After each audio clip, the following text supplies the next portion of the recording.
We've probably all have heard of terms like worms, viruses, botnets, malicious code, and some have gotten more press time than others over the recent years.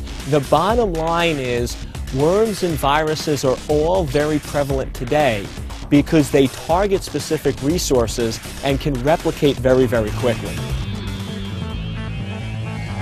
While there's a lot of different entities that are performing these crimes, from governments to downright thieves to organized crime, the damage is really focused on what can they do to your data.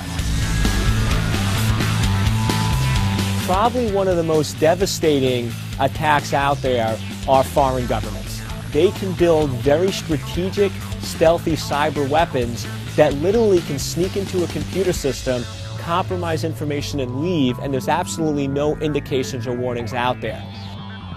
Economic espionage has always been a threat where one country has targeted other commercial organizations to try to give their local companies an economic advantage. With the introduction of the internet and cyber, economic espionage has taken on a whole new profile for the attacker.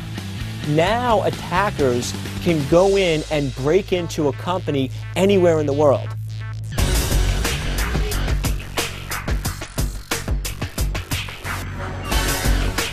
Threats are so numerous that in order to be able to understand and focus on the most critical ones, you have to go in and prioritize the threats.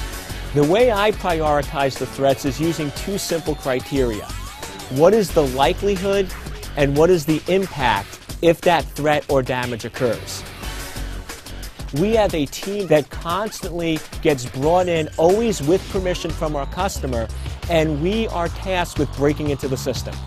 We're given just a domain name like an attacker, no other information, and we have to scope out the site, do full reconnaissance scanning, try to break into the system. The only difference is once we break into the system, we then come up with creative countermeasures for fixing it, so now when the attacker comes along, they are not successful and we've properly protected the system. Whenever you stop an attacker from causing harm, whether it's on one computer system or a huge government system, you have stopped somebody from causing harm to the country, to organizations, and to individuals. And at the end of the day, that satisfaction of knowing that I made a difference at some level is what drives me and has kept me in cybersecurity for 20 years and will keep me in this field for another 30.